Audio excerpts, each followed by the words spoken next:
Welcome to our channel Tech It Easy.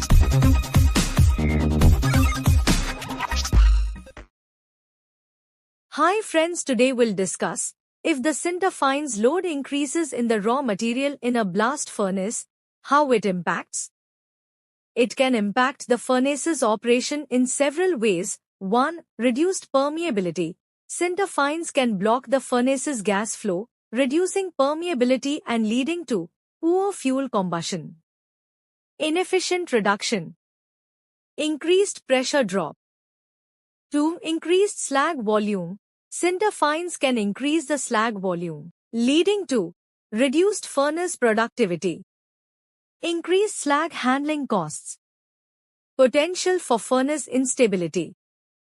3. Reduced furnace efficiency. Sinter fines can reduce the furnace's efficiency, leading to increased fuel consumption. Higher operating costs. Increased emissions. 4. Increased risk of scaffold formation. Sinter fines can increase the formation of scaffolds, leading to furnace instability. Reduced productivity. Increased maintenance costs. 5. Reduced campaign life. Sinter fines can reduce the furnace's campaign life, leading to more frequent repairs and maintenance. Increased maintenance costs. 6. Increased risk of accretion formation. Sinter fines can increase the risk of accretion formation, leading to furnace instability. Reduced productivity. Increased maintenance costs. 7. Reduced hot metal quality. Sinter fines can reduce the hot metal quality, leading to increased impurities. Reduced hot metal temperature. Increased refining requirements. To mitigate these impacts, operators can 1. Adjust sinter sizing. 2. Optimize burden composition. 3. Increase coke ratio. 4. Improve furnace operation and control. 5. Consider using alternative sinter sources. If the coke fines load increases in the raw material in a blast furnace, it can impact the furnace's operation in several ways. 1. Reduced coke strength. Coke fines can reduce the overall strength of the coke, leading to increased degradation and consumption. 2. Increased coke reactivity. Coke fines can increase the reactivity of the coke, leading to faster combustion and higher temperatures. 3. Reduced permeability. Coke fines can block the furnace's gas flow, reducing permeability and leading to poor fuel combustion and inefficient reduction. 4. Increased scaffold formation. Coke fines can increase the formation of scaffolds, leading to furnace instability and reduced productivity.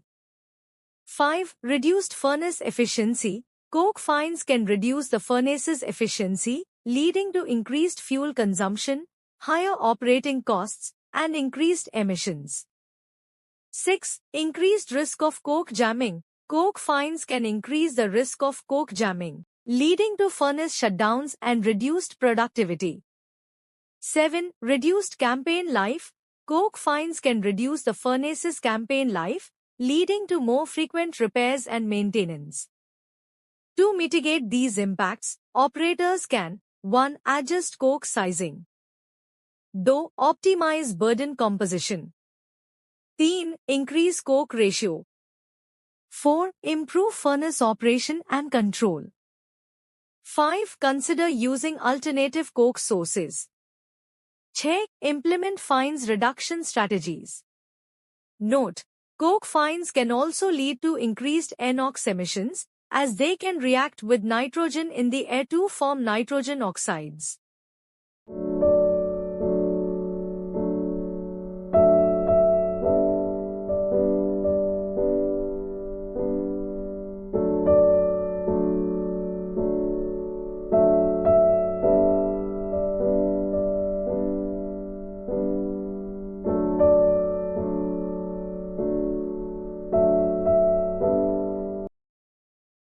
यदि blast furnace में कच्चे माल में sinter fine load बढ़ जाता है, तो यह furnace के संचालन को कई तरीकों से प्रभावित कर सकता है। एक, पारगम्यता में कमी। सिंटर फाइन भट्ठी के गैस प्रवाह को अवरुद्ध कर सकते हैं, जिससे पारगम्यता कम हो जाती है और इसके परिणामस्वरूप खराब ईंधन दहन। अप्रभावी कमी, बढ़ा हुआ दबाव ड्रॉप। 2, स्लैग की मात्रा में वृद्धि। सिंटर फाइन से स्लैग की मात्रा में वृद्धि हो सकती है, जिसके परिणामस्वरूप भट्ठी की उत्पादकता में कमी। स्लैग प्रबंधन लागत में वृद्धि, भट्ठी की अस्थिरता की संभावना। 3, भट्ठी की दक्षता में कमी। सिंटर बारीकियां भट्ठी की दक्षता को कम कर सकती हैं, जिससे ईंधन की खपत में वृद्धि, उच्च परिचालन लागत। उत्सर्जन में वृद्धि। 4, मचान निर्माण का खतरा बढ़ जाता है। सिंटर फाइन मचान के निर्माण को बढ़ा सकता है, जिसके कारण भट्ठी की अस्थिरता, उत्पादकता में कमी, रखरखाव की लागत में वृद्धि। 5, अभियान जीवन में कमी। सिंटर जुर्माना भट्ठी के अभियान जीवन को कम कर सकता है, जिसके परिणामस्वरूप अधिक लगातार मरम्मत और रखरखाव की लागत में वृद्धि। 6, अभिवृद्धि गठन का खतरा बढ़ सकता है। सिंटर फाइन से अभिवृद्धि गठन का खतरा बढ़ सकता है, जिसके कारण भट्ठी की अस्थिरता, उत्पादकता में कमी, रखरखाव की लागत में वृद्धि। 7, गर्म धातु की गुणवत्ता में कमी। सिंटर फाइन गर्म धातु की गुणवत्ता को कम कर सकता है, जिसके परिणामस्वरूप अशुद्धियों में वृद्धि, गर्म धातु का तापमान कम हो गया, रिफाइनिंग आवश्यकताओं में वृद्धि। इन प्रभावों को कम करने के लिए ऑपरेटर यह कर सकते हैं। 1, सिंटर का आकार समायोजित करें। 2, बोझ संरचना का अनुकूलन करें। 3, कोक अनुपात बढ़ाएं। 4, भट्ठी संचालन और नियंत्रण में सुधार करें। 5, वैकल्पिक सिंटर स्रोतों का उपयोग करने पर विचार करें। यदि ब्लास्ट फर्नेस में कच्चे माल में कोक फाइन लोड बढ़ जाता है, तो यह फर्नेस के संचालन को कई तरीकों से प्रभावित कर सकता है। 1, कोक की ताकत में कमी। कोक बारीकियां कोक की समग्र ताकत को कम कर सकती हैं, जिससे गिरावट और खपत में वृद्धि हो सकती है। 2, कोक प्रतिक्रियाशीलता में वृद्धि। कोक बारीकियां कोक की प्रतिक्रियाशीलता को बढ़ा सकती हैं, जिससे तेजी से दहन और उच्च तापमान हो सकता है। 3, कम पारगम्यता। कोक फाइन भट्ठी के गैस प्रवाह को अवरुद्ध कर सकता है, पारगम्यता को कम कर सकता है और खराब ईंधन दहन और अकुशल कटौती का कारण बन सकता है। 4, मचान निर्माण में वृद्धि। कोक बारीकियां मचान के निर्माण को बढ़ा सकती हैं, जिससे भट्ठी अस्थिरता और उत्पादकता कम हो सकती है। 5, भट्ठी की दक्षता में कमी।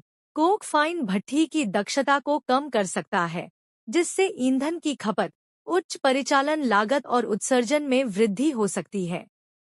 6, कोक जाम होने का खतरा बढ़ जाता है। कोक फाइन से कोक जाम होने का खतरा बढ़ सकता है, जिससे भट्ठी बंद हो सकती है और उत्पादकता कम हो सकती है। 7, अभियान जीवन में कमी। कोक फाइन भट्ठी के अभियान जीवन को कम कर सकता है, जिससे बार बार मरम्मत और रखरखाव करना पड़ सकता है। इन प्रभावों को कम करने के लिए ऑपरेटर यह कर सकते हैं। 1, कोक का आकार समायोजित करें। 2, बोझ संरचना का अनुकूलन करें। 3, कोक अनुपात बढ़ाएं। 4, भट्ठी संचालन और नियंत्रण में सुधार करें। 5, वैकल्पिक कोक स्रोतों का उपयोग करने पर विचार करें। 6, जुर्माना कम करने की रणनीतियां लागू करें।